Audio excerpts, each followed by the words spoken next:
Eu sei que a gente vai engolindo sapos na vida pra manter a família em pé. Vai engolindo, engolindo, até o dia em que sente que não tem mais onde guardar. E quando transborda, ninguém entende. Dizem que você tá exagerando, que tá sensível, dramática. Mas não viram as pequenas migalhas que você foi recolhendo no caminho. Me chamo Dalvina. Tenho 72 anos. E essa história começa num sábado qualquer. Ou talvez não tão qualquer assim. Era aniversário da minha neta, a Isadora. E estávamos todos na casa da minha filha. Uma casa grande, bonita, dessas que parecem de revista. Piso frio brilhando, móveis com design caro. Uma sala com pé direito alto onde a voz ecoava como se até o teto estivesse julgando o que você dizia. Eu morava ali temporariamente, desde que torci o tornozelo subindo a escada do meu sobrado antigo. Minha filha insistiu que eu fosse para a casa dela enquanto me recuperava. No começo achei gentil. Depois entendi. Era mais sobre controle do que cuidado. A mesa do almoço estava posta com perfeição. Talheres de prata, guardanapos dobrados com argola dourada, velas aromáticas que deixavam o arroz com cheiro de lavanda. Todos sentados, brindando com vinho chileno que eu nem sou fã, mas bebi para não parecer ingrata. Minha filha, vamos chamá-la de Renata, estava deslumbrante. Sempre foi assim, desde adolescente. A mais bonita, a mais elogiada, a que falava alto, e todos escutavam. Eu, do meu canto, sempre fui o ombro, a escada, o porto. Durante o almoço, ela comentou que a Isadora, com apenas 16 anos, queria fazer intercâmbio na Europa por um ano inteiro. Uma decisão dessas, tão grande, tão cara, tão cheia de camadas. E ainda assim, tratada como algo simples. Todos sorrindo, animados, batendo palmas pela ousadia da menina. Foi aí que eu falei. Só uma frase. Uma pergunta boba, quase sussurrada. Será que não é melhor esperar mais um pouco, filha? Um ano faz tanta diferença na cabeça de uma adolescente. O que veio em resposta foi um raio que me partiu no meio. Renata largou o talher com força no prato. Nem disfarçou. Mãe, disse com aquele tom entre impaciência e deboche. A gente não precisa da sua opinião, tá? Silêncio. Um silêncio que não era de respeito. Era de desconforto. O genro continuou cortando a carne como se nada tivesse acontecido. A Isadora abaixou os olhos e fingiu ver algo interessante no celular. E eu fiquei ali, com um sorriso congelado no rosto, segurando a taça como se ela fosse me dar apoio. Respirei fundo. Dei uma risadinha forçada. Disse qualquer coisa sobre o vinho estar forte. E continuei comendo. Mas dentro de mim, um copo estilhaçou. Um copo que já tinha trincado antes. Só que dessa vez, ninguém varreu os cacos. À noite fui dormir no quartinho dos fundos. O quarto de hóspedes, como ela chamava. Mas que mais parecia um depósito transformado às pressas. Tinha cheiro de mofo. E o abajur piscava. Deitei devagar, com a perna ainda dolorida. E fiquei olhando o teto. Lembrei de quando a Renata era pequena.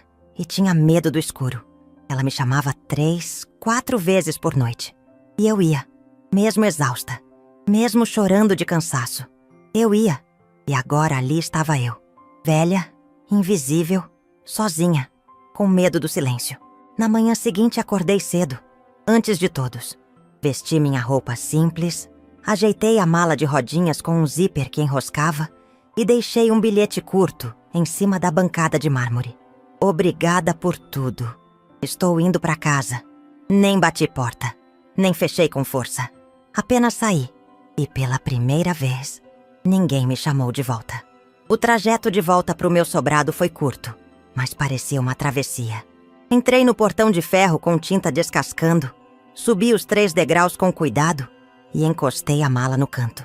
A casa estava do jeito que deixei, silenciosa, com cheiro de livro velho e lavanda de verdade, a que eu mesma plantei. Sentei na poltrona perto da janela, aquela que range quando a gente deita, e fiquei ali, apenas fiquei.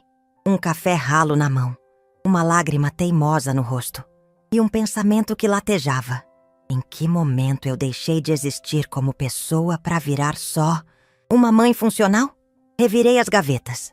Peguei uma caixa onde guardava documentos antigos. E ali estava ele, o testamento que tinha feito anos atrás, quando meu marido partiu, e deixei tudo organizado para evitar confusão. O nome da Renata estava lá, a herança dela bem dividida.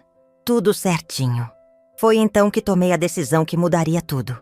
Peguei o telefone e liguei para o Dr. Elias, meu advogado de confiança, há mais de 2 décadas. Ele atendeu com a mesma voz pausada de sempre. Dona Dalvina, quanto tempo? Tudo bem? Eu respirei fundo e respondi com uma firmeza que nem eu sabia que tinha. Elias, preciso alterar meu testamento. Ele ficou em silêncio por 2 segundos. Claro. Algum motivo em especial? Não, apenas maturidade e um pouco de lucidez. Marcamos para a semana seguinte. E ali, naquela poltrona, com o sol da manhã batendo no meu rosto e a dor ainda latejando na perna, eu senti que algo dentro de mim começava, enfim, a acordar. Essa história, veja bem, não é sobre dinheiro, nem sobre vingança. É sobre ser ouvida depois de décadas, sendo só o pano de fundo da vida de alguém. Aquela frase, a gente não precisa da sua opinião, me mostrou que eu não era mais mãe. Eu era uma sombra, um peso, um eco inconveniente. Mas naquela manhã, com a caneta na mão e o papel em branco diante de mim, eu comecei a escrever minha saída. Não uma fuga, mas uma libertação. Porque às vezes, minha filha, o silêncio de uma mãe é a última coisa que você deveria subestimar. Às vezes, a gente não percebe o quanto está se apagando, até que sobra só o vulto. E o mais curioso é que não dói de uma vez. Dói em prestações. Dói no gesto que não é notado, na palavra que não é ouvida, no carinho que não é retribuído. É como se a gente virasse mobília. Está ali, serve a todos, mas ninguém pergunta como está. Depois daquele almoço, depois da frase, depois da mala puxando no asfalto, eu comecei a lembrar. E lembrar é perigoso. Porque a memória, quando acorda ferida, arrasta junto tudo o que ficou escondido sob o tapete da rotina. A primeira coisa que me veio foi o dia em que a Renata nasceu. Era uma madrugada chuvosa, e eu ainda nem tinha completado 21 anos. O pai dela, seu Genilson, estava trabalhando numa obra fora da cidade, e eu fui sozinha para o hospital, com uma bolsa plástica nas mãos e o medo latejando no peito. Lembro da enfermeira dizendo que era uma menina. Lembro do primeiro choro. E lembro, com nitidez quase cruel, da sensação de que ali começava uma nova vida. Não a dela, a minha. A partir daquele dia, tudo passou a ser sobre a Renata. Meus horários, minhas escolhas, meus sonhos. Eu abri mão de estudar enfermagem porque os turnos eram longos demais e não teria com quem deixá-la. Virei auxiliar de cozinha numa escola municipal. Trabalhava das 6 da manhã às 2 da tarde. Chegava em casa e ainda fazia faxina, comida e, quando dava, um crochê para vender na feira. Genilson ficou até os 3 anos dela. Depois, partiu. Deixou um bilhete e um salário pela metade. Nunca mais voltou. A pensão vinha capenga, mas nunca deixei faltar comida na mesa. Nem abraço. Renata cresceu em um mundo pequeno, mas cheio de amor. Fazia festinhas no quintal com bexigas murchas e bolo simples, mas tudo era feito por mim, com um tipo de alegria que só quem já varreu o chão chorando conhece. Comprei a primeira bicicleta dela em 12 vezes. Dormi várias noites no chão para ela poder ter a cama boa quando ficou com bronquite. E mesmo assim, desde pequena, ela tinha uma postura distante. Sempre foi orgulhosa, prática, dona de si. Eu a admirava, mas também temia. Tinha medo de que ela crescesse sem entender o valor do afeto. Lembro de um episódio quando ela tinha uns 14 anos. Tínhamos brigado porque ela queria ir a uma festa e eu não tinha dinheiro para comprar a roupa que ela queria. Ela passou 3 dias sem me dirigir a palavra. Eu, culpada, vendi meu único anel de formatura do antigo curso técnico e comprei o vestido. Quando entreguei, ela sorriu. Mas nunca perguntou de onde veio o dinheiro. Nunca perguntou se eu estava bem. Quando ela passou no vestibular, chorei de orgulho. Era a primeira da família a entrar numa faculdade. Fui com ela comprar os livros usados. Ajudei na mudança para a República Estudantil. E quando ela precisou de ajuda com o aluguel, lá estava eu, cortando a própria feira para mandar R$ 50 a mais. Ela se formou, virou administradora, casou-se com um rapaz educado, o Tiago, que sempre me tratou com polidez, mas nunca com intimidade. E aí veio a Isadora, minha neta. Uma bênção, uma luz, um novo recomeço. Só que junto com a maternidade da Renata, veio também uma espécie de distância mais cruel. Ela parecia se esforçar para não repetir os erros que achava que cometi. E nesse esforço me colocava como exemplo do que não se deve ser. Lembro de um Natal, uns 10 anos atrás. Fui até a casa deles com uma cesta cheia de doces feitos por mim. Bolachinhas de gengibre, pão de mel, cocada. Tudo com aquele carinho que só as mãos enrugadas sabem dar. Quando entreguei, ela sorriu e disse: "Ai, mãe, a gente tá evitando açúcar aqui, sabe? Mas obrigada." Colocou a cesta em cima da geladeira. Eu fui embora com um gosto amargo na boca que nem toda cocada do mundo apagaria. Anos depois, ela e o Tiago decidiram comprar um apartamento maior. E claro, faltava dinheiro. Venderam o carro, apertaram os cintos. E foi nesse momento que eu tomei uma decisão que, por muito tempo, achei ser prova de amor. Vendi o meu apartamento antigo. Aquele mesmo que comprei suando, com décadas de esforço.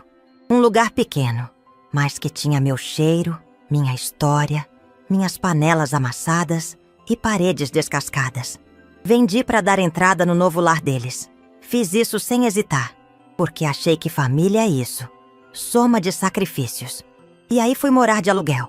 Um sobrado simples, úmido, com canos barulhentos e piso irregular.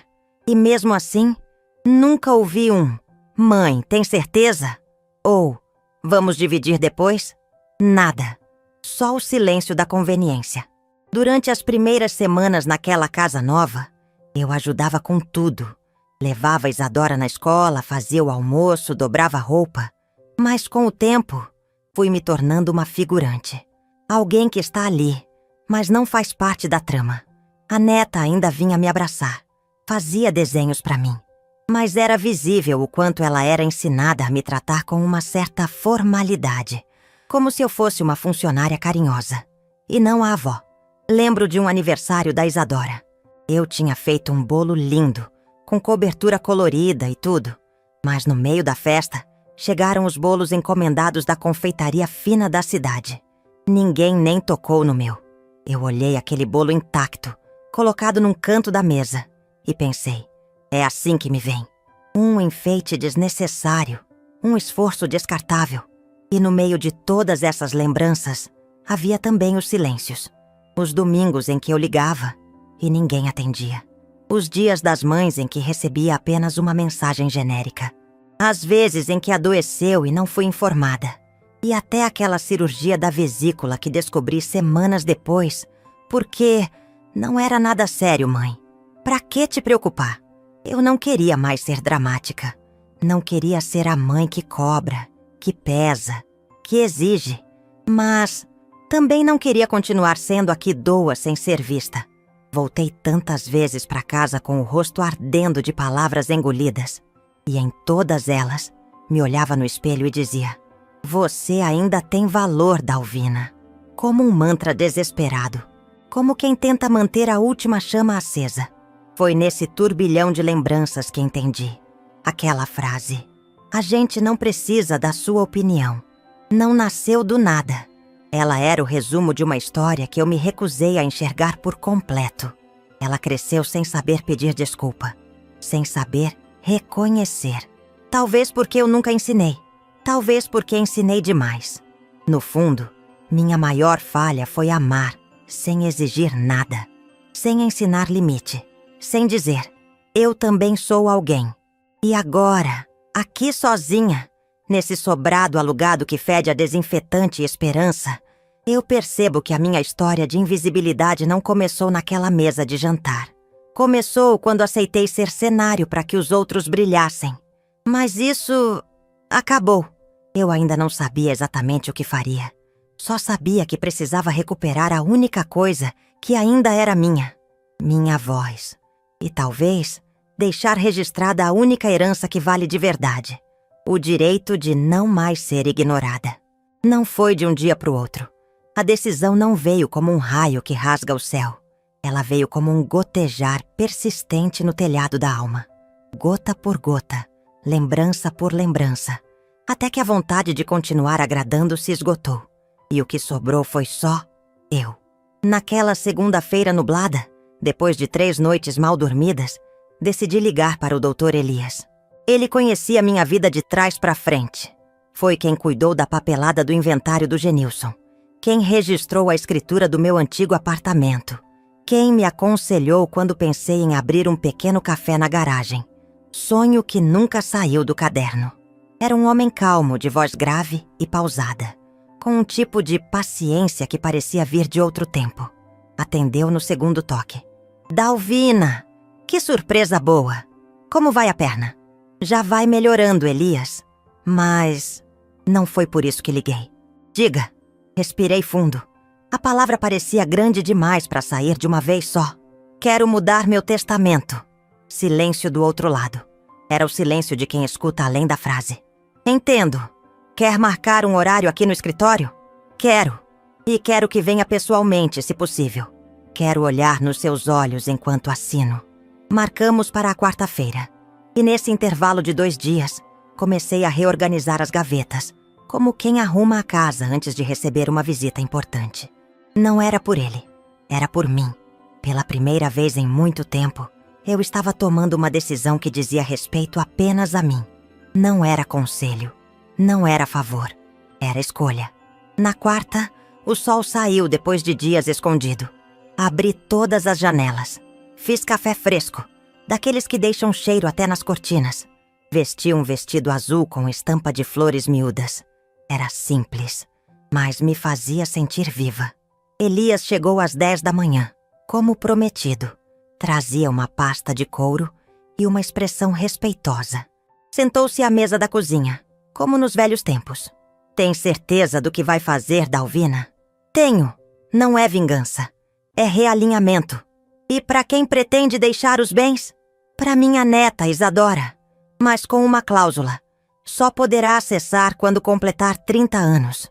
Antes disso, quero que ela aprenda o valor da espera. Quero que ela cresça sem repetir o erro da mãe. Ele assentiu, silencioso. E a Renata? Ele perguntou com delicadeza.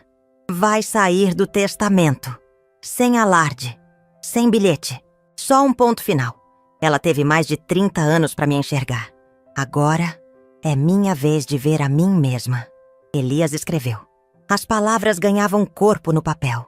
Eu observava com as mãos apoiadas na mesa, como se aquele ato fosse uma cirurgia invisível, removendo partes doídas, costurando novas margens. Quando ele terminou, leu em voz alta. Eu ouvi cada sílaba como quem ouve o próprio nome ser libertado de uma jaula.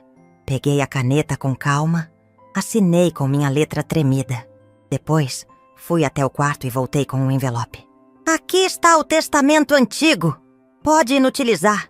Não quero deixar rastros. Ele pegou o envelope com cuidado, como quem recebe um segredo. Vai se sentir melhor depois disso? Já estou me sentindo. Pela primeira vez em anos, tomei uma decisão que não espera palmas, nem compreensão. Só respeito. Quando Elias foi embora, fiquei ali, sentada, olhando a rua pela janela. Os carros passavam apressados. A vida corria lá fora. Mas dentro de mim, tudo estava mais devagar, mais limpo. Naquela tarde, comecei a mexer nas plantas do quintal. Arranquei ervas daninhas, replanejei o jardim. Era simbólico, eu sei, mas também era necessário. Cada raiz retirada era como uma mágoa sendo desenterrada. Depois, fui até o mercado. Comprei farinha, fermento, açúcar mascavo e chocolate. Voltei com as sacolas pesadas, mas com o coração leve. Decidi que faria bolos para vender. Pequenos, caseiros, com receitas minhas, daquelas que aquecem a alma. Fiz os primeiros 6 bolos naquela noite. 1 de laranja, 2 de cenoura com cobertura de chocolate, 1 de coco e 2 de fubá com erva doce. Coloquei em embalagem simples, com uma fitinha e um bilhete escrito à mão. Bolo da Dona Dalvina, feito com memória. No dia seguinte, levei até a secretaria da escola pública do bairro. A diretora me conhecia de tempos antigos e permitiu que eu deixasse uma cestinha na portaria. Em menos de 2 horas, venderam tudo. Voltei para casa com 84. Não era muito, mas me senti milionária. Era dinheiro meu, não dado, nem pedido. Era fruto da minha mão, do meu tempo, da minha história. Com o passar das semanas, fui ganhando clientela. Crianças deixavam bilhetinhos dizendo que o bolo da vovó Dalvina era o melhor do mundo. Algumas mães pediam encomendas para o fim de semana. Eu, aos 72, renascia com cheiro de forno e sabor de infância. Às tardes comecei a escrever. Pegava folhas de caderno e redigia cartas que nunca seriam enviadas. Cartas para mim mesma, pro meu eu de 30 anos atrás. Dizia coisas como: você não errou por amar demais, errou por não se amar também.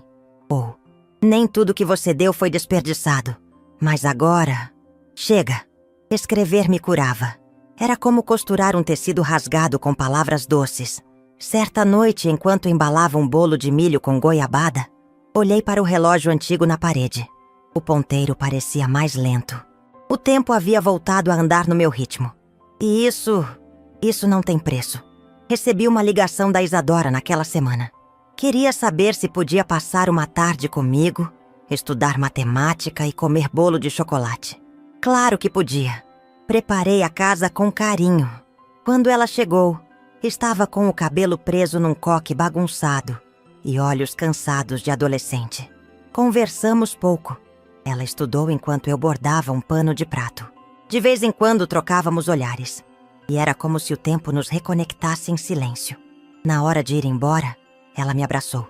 Um abraço de verdade, daqueles que duram 1 segundo a mais. Vó, obrigada por hoje. Volte quando quiser, meu bem.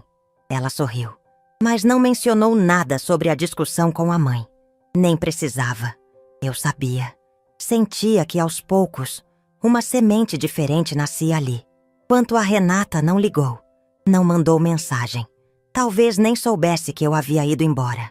Talvez soubesse e fingisse que não sabia. Mas nada disso importava mais. Eu não precisava mais ser amada por ela para me sentir viva. O amor que me sustentava agora era outro. Era o amor pela minha própria história. Pela mulher que fui e que renascia. E veja bem, não é que eu não amasse minha filha. É que finalmente eu deixei de me amar por meio dela. E isso é libertação. Dizem que o tempo cura tudo. Eu não sei se acredito nisso, mas sei que o tempo também revela. E foi o tempo, com suas horas que se arrastam e seus silêncios que ecoam, que me mostrou o que eu precisava ver, que algumas ausências são mais leais que certas presenças. O mês de dezembro chegou como sempre chega, com suas luzes piscando nas ruas, seus comerciais emocionados na televisão e aquela sensação de que alguma coisa deveria estar em paz. Mas não estava, não dentro de mim. Eu já tinha decidido que passaria o Natal sozinha. Havia comprado uma pequena árvore artificial de segunda mão, decorado com laços feitos de retalhos e separado um panetone de frutas que estava em promoção no mercado. Meus bolos seguiram vendendo bem e até recebi 2 encomendas grandes para uma ceia comunitária de um grupo de professoras da escola. Aquilo, de alguma forma, me preenchia mais do que qualquer laço de sangue. Mas então, no dia 20 de dezembro, meu telefone tocou. Era Renata. O número aparecendo na tela me causou um arrepio. Atendi no 3º toque, sem entusiasmo. Oi, mãe. Tudo bem? A voz dela estava baixa, neutra. Tudo certo, filha. E por aí? Tudo bem também. A gente vai fazer o almoço de Natal aqui em casa. A Isadora insistiu que você viesse. Pode ser? Eu fiquei em silêncio por alguns segundos. Aquilo não era um convite. era uma concessão. Um gesto frio, arrastado por um pedido alheio. Claro, estarei lá. Tá bom então. Às 13h. Beijo. Beijo. Desliguei e fiquei olhando o telefone como se ele fosse um espelho. Uma parte de mim queria recusar, dizer que não precisava mais me encaixar onde não cabia. Mas outra parte queria olhar nos olhos dela, não por confrontação, mas por conclusão. E foi nesse instante que decidi. Liguei para o Dr. Elias e pedi que comparecesse ao almoço. Ele hesitou. Você tem certeza, Dalvina? Mais do que nunca. E quer que eu leia o documento? Palavra por palavra, em voz alta. No dia 25, acordei cedo. Vesti uma blusa de linho azul claro que comprei num brechó. Passei batom. Arrumei o cabelo com presilhas de pérola falsas. Preparei um panetone artesanal para levar, com cobertura de açúcar e castanhas. Peguei um embrulho com um presente simples para Isadora. Um livro que eu adorava na juventude, com uma dedicatória escrita à mão. Para você entender o que é herança de verdade. Cheguei pontualmente às 13h. A casa estava enfeitada como sempre. Árvore imensa, mesa farta, luzes piscando nos vidros. Mas o ar estava pesado, como se houvesse algo pairando entre os sorrisos forçados e os brindes repetidos. Fui recebida com um beijo frio da Renata e um aceno do Tiago. Isadora veio me abraçar com mais calor, e isso já bastava para que eu respirasse fundo. Sentei-me no mesmo canto de sempre, perto da janela, longe da cabeceira. A comida foi servida. Conversas triviais sobre trabalho, trânsito, filmes. Eu me mantive em silêncio a maior parte do tempo, observando. Às 14h30, a campainha tocou. Renata se levantou para atender, e ao ver Elias ali, com sua pasta de couro e expressão tranquila, franziu a testa. Doutor Elias, o que o senhor está fazendo aqui? Vim a pedido da sua mãe. Ela me chamou para uma leitura rápida. O silêncio caiu sobre a sala como uma cortina pesada. Todos pararam de mastigar. Eu me levantei com calma, ajeitei a blusa e disse: eu gostaria de dizer algumas palavras antes da sobremesa. Ninguém respondeu. Apenas me olharam. Elias abriu a pasta, retirou os documentos e começou a leitura. Trata-se de uma atualização no testamento da senhora Dalvina, lavrado há 3 semanas. O conteúdo será lido conforme solicitado. O som da voz de Elias era firme, pausado, jurídico. As palavras se desenhavam no ar como pedras sendo cuidadosamente colocadas uma sobre a outra. Declaro para todos os efeitos legais que minha única herdeira será minha neta, Isadora, a quem confio não apenas os bens materiais, mas a continuidade daquilo que é digno e verdadeiro em minha história. A liberação dos bens ocorrerá integralmente apenas após a mesma completar 30 anos de idade, mediante avaliação jurídica de responsabilidade. Retiro do presente testamento o nome da minha filha, Renata, por razões pessoais e emocionais que não cabem neste documento, mas que carrego comigo com pesar e clareza. Renata arregalou os olhos. O garfo caiu de sua mão e tocou o prato com um som seco. Mãe, o que é isso? Ela perguntou, a voz trêmula. Eu a encarei com serenidade. É apenas uma formalidade, um documento. Nada além disso. Como assim você me retirou do testamento? Retirei, filha. Porque herança não se dá só com dinheiro. Herança também é presença. E essa você deixou de me dar há muito tempo. Isadora me olhava em silêncio. Seus olhos estavam marejados, mas não de dor, de entendimento. Tiago pigarreou, visivelmente desconfortável. Dona Dalvina, talvez a senhora esteja sendo dura demais. Eu o interrompi com um gesto sutil da mão. Tiago, meu querido, você é educado. Sempre foi, mas também sempre soube. E escolheu o silêncio. Eu entendo, mas hoje eu escolhi falar. Renata levantou-se da cadeira. Os olhos vermelhos, as mãos inquietas. Então é isso? Anos de dedicação, de esforço. E eu sou punida assim? Você não está sendo punida, Renata. Está apenas colhendo o que plantou. Eu te amei até o último canto da minha alma. E por muito tempo, Aceitei ser ignorada em troca de migalhas de afeto. Mas eu não quero mais isso. Não para mim. E não quero deixar isso como legado para sua filha. Ela não respondeu. Apenas sentou-se, derrotada. O orgulho lutava contra as lágrimas. Mas naquele momento, o silêncio dela falou mais do que qualquer grito. Elias guardou os documentos, se despediu com um leve aceno e foi embora. Eu permaneci ali, em pé, com o coração leve. A sobremesa foi servida. Um pavê sem graça que ninguém tocou. Isadora veio até mim, segurou minha mão e disse baixinho: "Obrigada, avó, por ser quem é." Eu sorri e disse apenas: "Quando você crescer, vai entender. E quem sabe, vai escolher diferente." Naquela noite, deixei a casa sem peso. Caminhei até o portão sem esperar que ninguém me acompanhasse. Entrei no meu carro usado, liguei o rádio em uma estação antiga e deixei que a brisa da noite lavasse o rosto. Não chorei, porque aquele dia não foi um fim, foi um reinício. E o que eu recuperei naquele almoço não foi uma herança, foi minha voz. Tem gente que acha que recomeçar é voltar ao ponto de partida. Mas eu aprendi, com tempo e silêncio, que recomeçar é aceitar que certos pontos não têm volta e que tudo bem seguir em linha reta, mesmo sem mapa. Depois daquele almoço de Natal, a vida ficou mais quieta. Não triste, apenas silenciosa.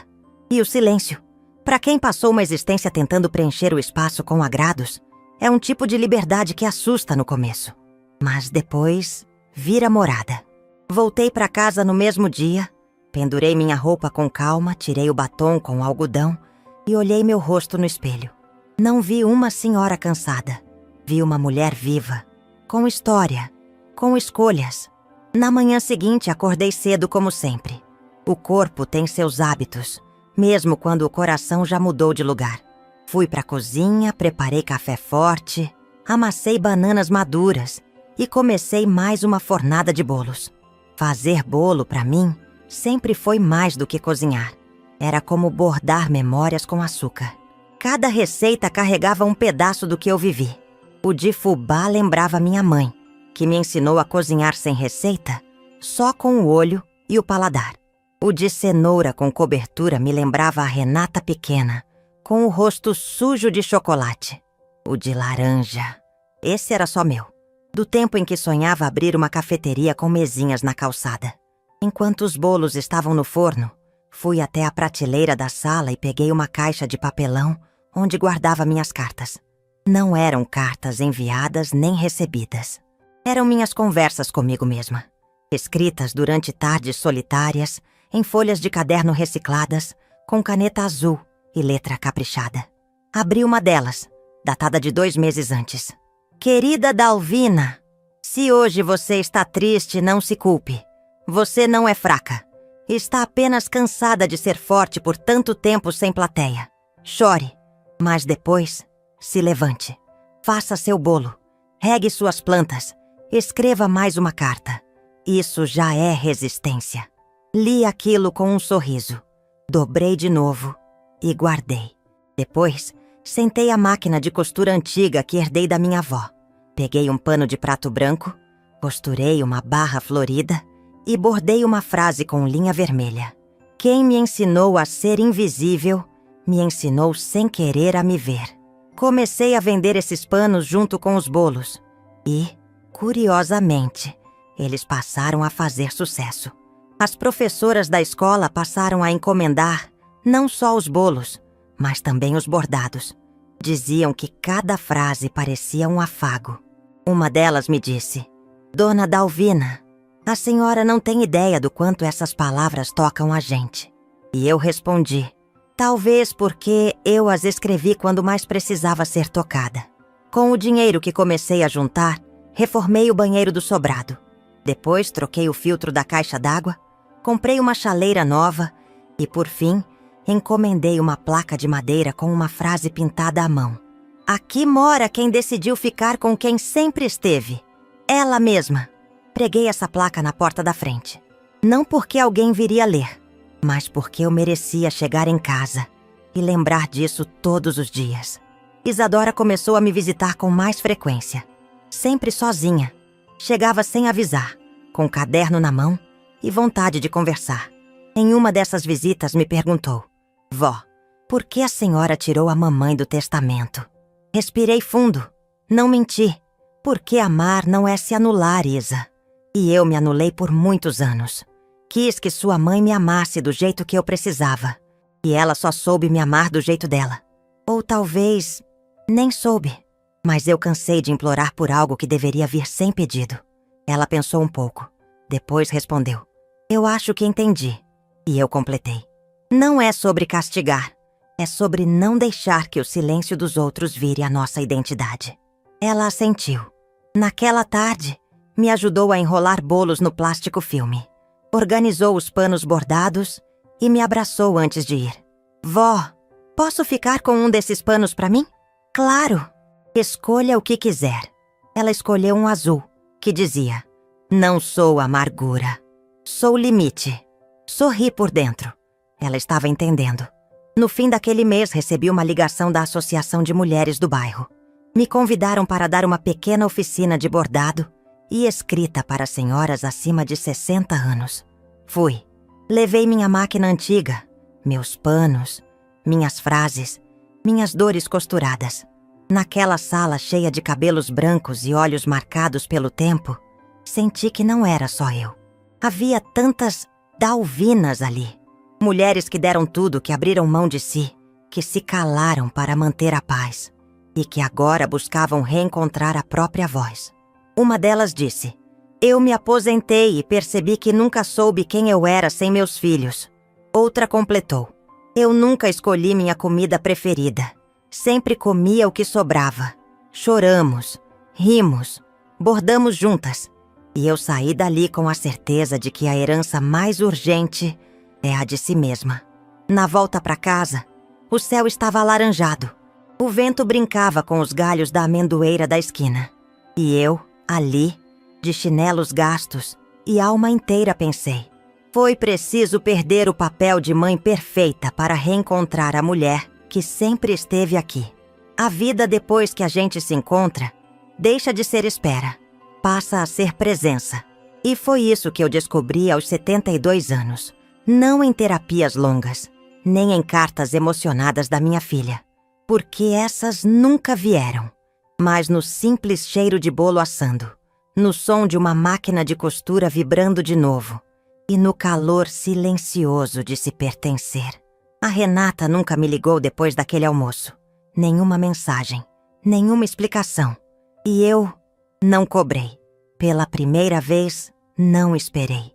Porque a pior solidão não é estar só. É viver esperando de quem não tem mais para dar. Em vez disso, segui, com passos firmes, mesmo que lentos. Fiz pequenas mudanças na casa. Pintei a parede da sala de um amarelo claro. Comprei um ventilador novo. Mudei os móveis de lugar. Não porque precisava, mas porque merecia. Mereço olhar em volta e ver coisas que fui eu quem escolheu. Na cozinha, pendurei uma moldura com 3 frases que bordei nos últimos meses. Elas me resumem melhor do que qualquer biografia. 1. Eu não fui esquecida. Fui descoberta tarde demais. 2. Amar sem se perder é a mais bonita das rebeldias. 3. Se um dia não me chamarem, eu irei assim mesmo, em mim. Essas palavras são meu espelho. E foi também nesse tempo de reencontro que conheci Dona Ruth, uma senhora de 78 anos, viúva, que veio comprar panos de prato para doar em uma ação social da igreja. Começamos a conversar ali mesmo, na calçada. Descobrimos que morávamos perto. Uma semana depois, ela apareceu com um bolo de mandioca e uma garrafa de chá. Virou hábito. Toda quinta-feira, ela passava aqui. A gente trocava receitas, memórias e silêncios confortáveis. Não havia competição de histórias, nem cobrança, só presença. E esse tipo de companhia é ouro depois dos 70. Certa tarde, enquanto ela costurava comigo na varanda, me perguntou: e se sua filha bater na sua porta um dia? Pensei, sorri. Eu ofereço café e bolo, mas não ofereço mais o que me custou perder a mim mesma. Ela assentiu, apertando minha mão com carinho. Ruth era como uma janela aberta depois de muito tempo de ar viciado. E aos poucos, ela foi me lembrando que há vida para além das dores que vieram da família. Minha neta, Isadora, continuou vindo, agora mais confiante. Chegava, me abraçava e dizia: Vó, tenho tanta coisa para contar. E contava. Falava sobre a escola, os dilemas com as amigas, os sonhos de viajar, de estudar jornalismo. Eu ouvia tudo, rindo e chorando por dentro. Ela era viva, era intensa. Era tudo o que eu desejei para mim mesma quando tinha sua idade. E achava que cuidar dos outros era o mesmo que se realizar. Num desses encontros, ela trouxe um envelope. Vó, fiz um trabalho da escola sobre mulheres que me inspiram. A senhora tá aqui. Abri. Era um texto escrito à mão, com letra firme. No fim, uma frase que me arrepiou. Minha avó me ensinou que dignidade é o maior tipo de herança e que amar não significa se calar. Chorei, sem vergonha, sem contenção. Porque era isso. Era exatamente isso. Eu não tinha vencido um embate. Tinha plantado uma nova semente. Os meses passaram e numa manhã de março, recebi um envelope timbrado do cartório. Era a confirmação final do registro do testamento. Guardei na gaveta de documentos, mas antes escrevi à mão, na primeira página. Este papel não fala sobre o que deixei para trás. Fala sobre o que escolhi preservar. E sabe o que escolhi preservar? Minha voz, meu espaço, minha paz. Naquela mesma semana fui convidada a participar de um programa de rádio comunitária para falar sobre envelhecer com autonomia. Nunca imaginei que um dia falaria num microfone. Mas fui. Levei uma cestinha de bolos, meus panos bordados e minhas frases. Falei com a voz trêmula no começo. Mas depois, soltei. Contei minha história sem floreios, sem nomes, só verdades. Às vezes a gente é apagada aos poucos, pelas pessoas que mais deviam nos iluminar. Mas existe um dia em que a gente acorda. E quando isso acontece, não tem mais volta. Porque o amor próprio não desama. Foi aplaudido. Recebi cartas, convites, abraços. Mas o mais bonito foi no dia seguinte, quando uma senhora me parou na rua e disse: Dona Dalvina, ontem fui dormir mais forte por sua causa. Sorri, porque ali estava a minha nova missão. Não provar que eu valia, mas ajudar outras a lembrarem que elas sempre valeram. No aniversário de 73 anos, fiz uma pequena reunião no quintal. Convidei Ruth, as senhoras da oficina, a professora da escola e, claro, minha neta. Renata não foi convidada. E não porque eu não a perdoei, mas porque percebi que nem todo laço precisa ser reatado para que a gente fique em paz. Alguns vínculos só servem para ensinar até onde a gente pode ir, sem se perder. Na festa, ganhei um quadro feito à mão pela Isadora com a frase: A mulher que me ensinou a nunca implorar por espaço. Coloquei na parede da sala, ao lado do meu bordado preferido. E naquela noite, quando todos foram embora, sentei na varanda com uma fatia de bolo e olhei para o céu. Havia estrelas demais para um quintal tão pequeno. E foi então que percebi. Minha vida, apesar de tudo, sempre coube inteira dentro de mim. Só faltava espaço para respirar. E agora, respiro. Não espero mais ligações. Não conto mais datas. Não me preocupo com o que vão dizer. Minha história não cabe num testamento, nem numa ceia de Natal. Ela cabe no gesto simples de continuar bordando o próprio nome, onde antes só havia silêncio. E se alguém, um dia, me perguntar o que deixei para os outros, vou dizer: deixei minha ausência, onde antes havia presença forçada.